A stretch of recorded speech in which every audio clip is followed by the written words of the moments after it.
Hello, everyone. I'm so excited to discuss how to ensure your child's success, a topic on every parent's mind. Let's get straight into it. So, what would be covered in this webinar?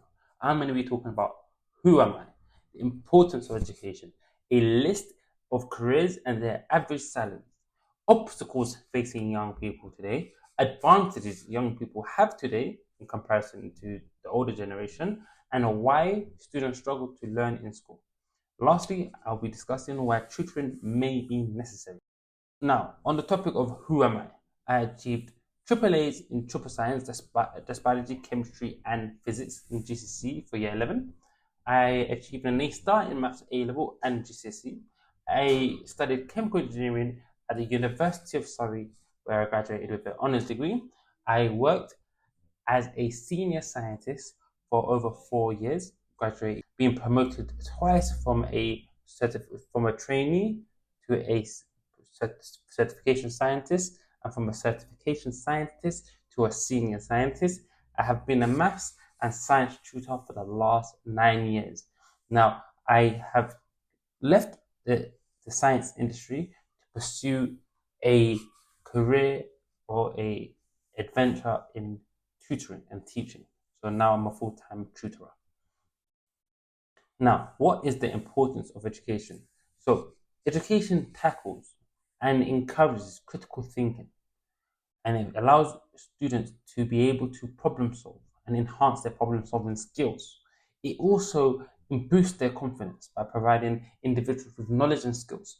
The more skills and knowledge a person has, the more confidence they have in the real world. Also, many jobs and opportunities require you to have some sort of qualification. So it may be a degree, and they may even ask for specific degrees. Hence why ensuring that your children have the best degrees is also important. It also increases the more you know, the more you earn. So the more you earn, generally the easier life becomes, depending on your circumstances. Let's carry on. So here are a list of engineering related careers. So I put down here aerospace, mechanical engineering, civil engineering, electrical, chemical, biomedical, nuclear, and robotics engineering. All of those are amazing degrees. They take roughly around 3 years for a bachelor's and 4 years with an integrated master's. If a student wishes to do a placement year in between that, that's perfectly fine. If you do a placement year, it would increase to 5 years, one of those years being a placement year. I would highly, highly, highly, highly recommend students take a placement year because it allows them to graduate with some sort of experience, and they would be putting their best foot forward when they actually entering the industry. But placement years and internships can be very, very competitive. So, generally speaking, with engineering degrees, you need maths and physics. Those are the two most common requirements for a typical engineering degree. Now, there are exceptions. For example, chemical engineering will obviously require you to have chemistry. Biomedical engineering may require biology or chemistry as well. But you need to do your research. You can go onto the University of your choice's website and see what they require. It's a very easy task. Healthcare. Healthcare is a very, very lucrative industry. People are always getting sick, unfortunately. So we have a list of different healthcare professions and their average salaries. Just bear in mind that with a healthcare related with healthcare, generally speaking, you need around 7 years of 6 to 7 years of being at university as a base, and but you are well compensated for it. Also, there are additional exams such as BMAT and UCAT. UCAT is specific for Cambridge, Oxford, and Imperial students. So you have to do additional exams to even go into the university. But healthcare is there. Here are a list of other STEM related subjects or careers, apologies. So this includes software developing or software developer, data scientist, physicist, material scientist, IT manager, cybersecurity analyst, actuary, biochemist, physicist, and mathematician. As you can see, they are very similar to the engineering degrees. They require generally 3 years at university, even, which is something quite interesting. With a lot of IT related degrees, so with a lot of IT related careers, you might not even need a degree. You can get in possibly with apprenticeship courses, other courses such as paid courses. You can pay for small courses that will take maybe 3, 4, 5 months for you to be trained up, and you could be earning this straight um, after your A levels. So I would highly recommend students who wish to get into IT to pursue apprenticeships, internships, and the sorts, and even courses. So there it is. So, and another thing that you must also understand is that many times these STEM related degrees or courses are interchangeable. For example, I graduated with a chemical engineering degree, and I found myself alongside civil engineers. So I was working alongside civil engineers and mechanical engineers in in the building industry.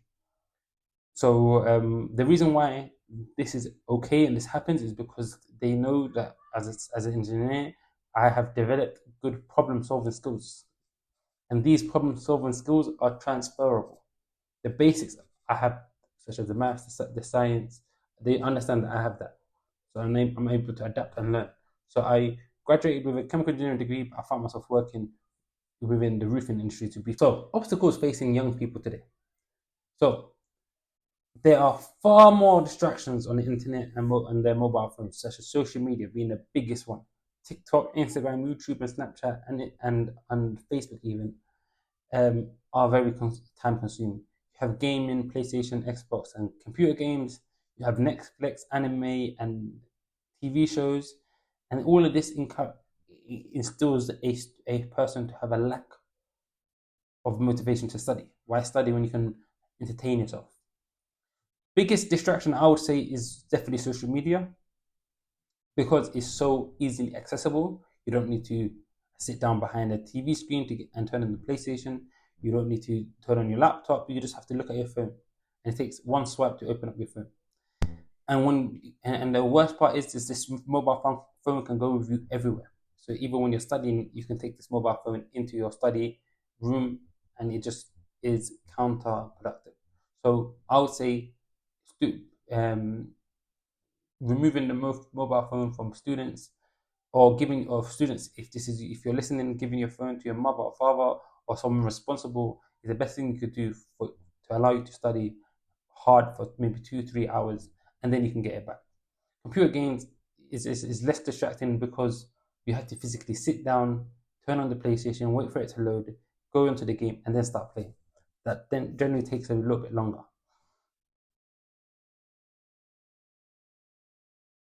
Obstacles facing young people today: exam stress, anxiety, depression, peer pressure to go out and waste time, mild learning difficulties. For example, a student might really struggle with a topic or a subject in maths or science, a lack of direction. So these are children or students that keep changing their career choices. One day they want to be a pilot, the next day they want to be a policeman, the next day they want to be an engineer, and the next day they want to be a doctor.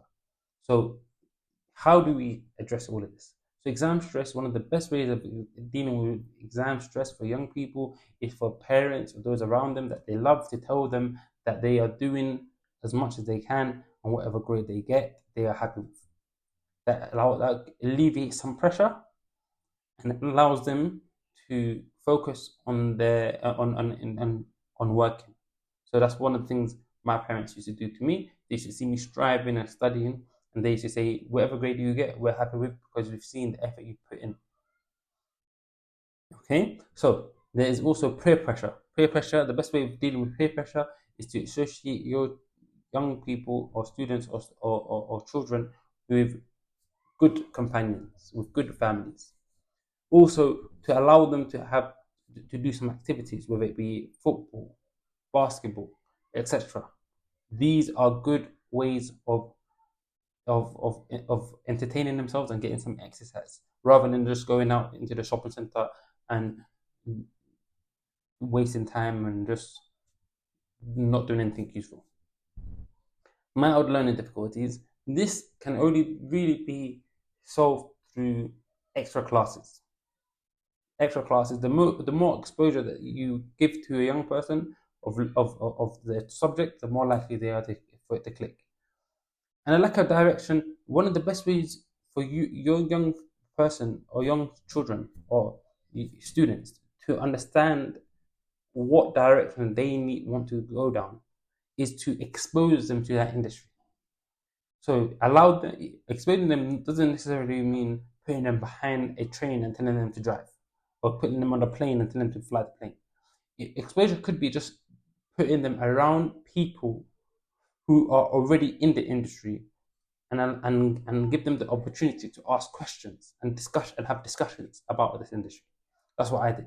I sat down with one of my cousins, and they were telling me about the benefits of chemical engineering, and that's what it sparked my interest to go into chemical engineering at the age of 14. Okay, let's carry on. So, advantages young people have today. They have far more resources on the internet as well.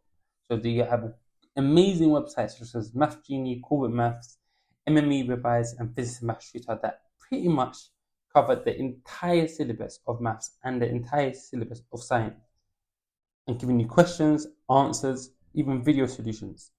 Amazing tools on there. They also have access to YouTube. So you have free science lessons, Cognito, and the GCSE Maths Tutor. These are full of information on how to solve problems, whether it be maths or science. And they explain to you in detail why. Access to grants to help them through university. Career opportunities are also abundant, especially in the UK and the US. And you also have the possibility to have remote learning. Remote learning is amazing. Reason why is because you can have experts teaching you from half the country away. Rather than previously, everyone had to go to a center to attain an expert because of geographical issues. So an expert from a maths expert from Manchester wouldn't come to London to teach. But now you can have that, and you can have that from the comfort of your own home. Let's carry on. So, what are some lifestyle habits that can help? So you can have your young person or young people or students should regularly exercise. That could be swimming, football, tennis, gym, etc. Exercising is a good use of time. It's not wasting time. If you're swimming and playing football, you're exercising. You're allowing blood to flow to your brain, to your heart, etc. And all of this helps you focus when it's time to study. And a healthy body, healthy mind. Second, a healthy diet. So that could be incorporating more protein, fruit and vegetables, and whole grain and nuts even into your diet. It's very, very good. Healthy body, healthy brain, healthy mind, healthy body, etc. Go to sleep early. Students shouldn't be sleeping at 12 o'clock at night.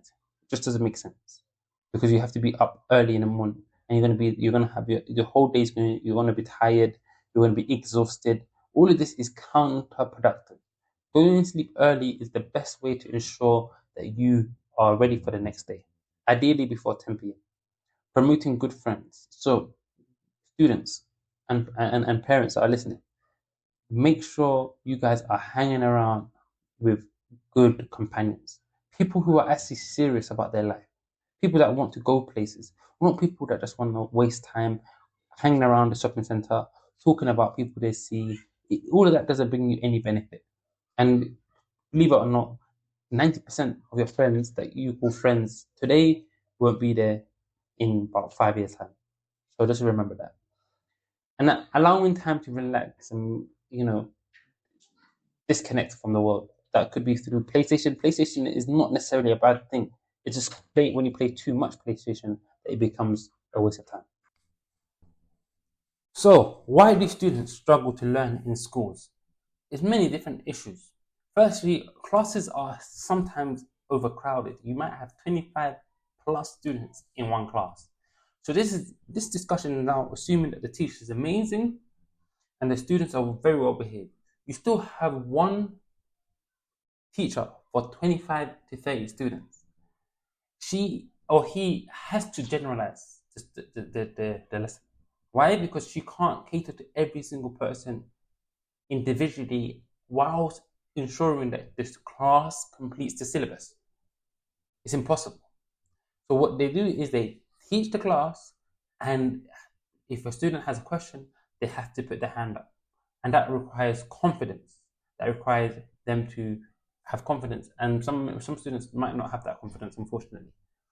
But that's not always the case. That's the best case scenario. The worst case scenario is having disruptive students. Imagine if you have 25, 30 students in one classroom and 30 of them, sorry, 5 of them are disruptive or 4 of them are disruptive. Those disruptive students who don't want to learn in the first place now take around 90% of the teacher's time for them to discipline. They mess around. She has to stop the class, ensure that they're well behaved. All of this, and then she has to try to get herself, or he had to get herself back into the flow of the lesson. Extremely disruptive. Another issue is some schools have a high teacher turnover, meaning teachers come and they go very quickly, meaning students are now exposed to different teachers, and sometimes they might not even have a teacher, so they have to hire substitute teachers. Substitute teachers' main role isn't to teach the classroom, believe it or not. Sometimes substitute teachers are not even specialized in the subject they are covering. You might have a PE teacher taking over an IT classroom, and that happens. Why? It's because their job is to ensure the students are being monitored and are being looked after, and there's nothing crazy going on in the classroom. But there is actually no learning going on. That happens, unfortunately. And sometimes it happens to year 11s, which is extremely sad. Incompetent teachers. So incompetent teachers, meaning there's 3 different types of incompetency for teaching. Firstly, there's incompetency revolving around subject knowledge, meaning the teachers might not know enough subject knowledge to teach the classroom. It happens. Teachers are, in every single industry, there's different levels of competency. You can have teachers that lack communication. So they might have the subject knowledge, but just are not very well at communicating their knowledge to the students. And lastly, you can have teachers that are amazing at their subject knowledge, great at communicating, but are unable to control the classroom. If a teacher doesn't have all 3, there is minimal learning going on. Why? If the teacher doesn't have enough subject knowledge, then the students can't benefit anyway. If they have the correct and the sufficient subject knowledge, but are not great at communicating it, the students are not able to absorb that knowledge that the teacher has. And that happens. For example, I had a maths teacher who was a graduate from Cambridge University, and she achieved a first from there. She could not explain anything to me properly. Why? Because her knowledge was so vast that she would go so in depth that it used to confuse me. That happens as well. Instead, I used to learn better from teachers who went to lower universities but knew their subject knowledge but would explain it in a way which I would understand. Lastly, if they can't control the classroom, then no learning can be done anyway. Lastly, not least, students sometimes see school as being a social environment. So, why is tutoring sometimes necessary? Tutoring is an effective manner of teaching young people. Why? Because everything is personalized, especially if it's one-to-one. One-to-one classes, meaning one student, one tutor. We are able to teach exactly what the student doesn't know. That is extremely, extremely useful. We also conduct group classes, which is 5 students in one class maximum, 5 students in one classroom. This is still personalized to an extent. Why? Because all of those students are roughly on the same level, studying the same subject, doing at roughly the same age, doing the same stuff. So it's still effective and it's still personalized, even with group classes, but to a lesser extent. You also are. It is also convenient. It's a convenient manner of learning. Why? Because it is done at your own home. It's done from home, meaning you don't need to leave, you don't need to interact with any students. You just need to log in, do your hour of learning, and log back off and do the homework.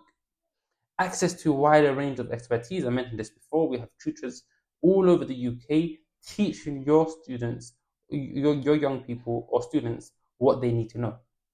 This is effective because now you have access to expertise all across the UK. We increase the students' confidence, we improve the academic performance of the student. We also have interactive learning tools. All of this helps the students ultimately get better grades and go to a better university and do a better course. Here's an example of our class. The bottom. X. That looks good to me. So that's the Let's point. do the top one now as well. I don't know what two numbers though. Is it 1 and 12? Let's write out the factors of 12. Yeah? If you don't know what, the first thing you have to do is write it down. 12 goes into what? What's the factors of 12? 6 and 2. Let's start off with the first ones. 1 and, What's the first? 1 and 12. 1 and 12? 2 and 6. Perfect. 3 and 4. 3 and 4.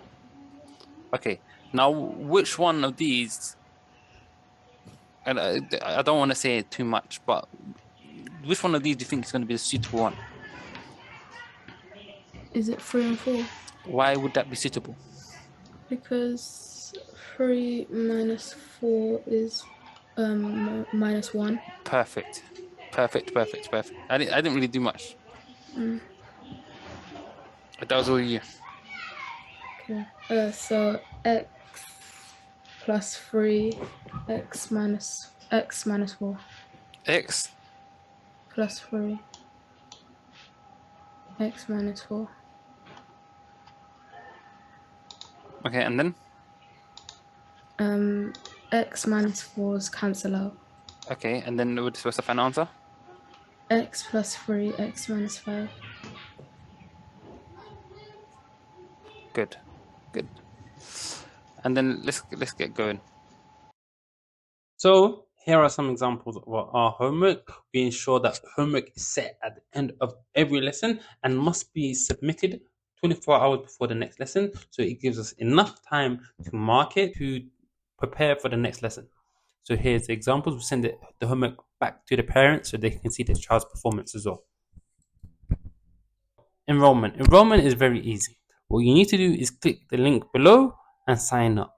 From there, you will complete the online test. The online test will be emailed to you the moment you sign up on our website. And from there, we will invite you to a free class, completely free of charge, no cost. You just come in and you see how the class is taught. Once then, and you're happy with how the class went, then we would invite you to begin learning. So make sure you click on the link below. We haven't got unlimited spaces. We're only taking 48 students this September. So sign up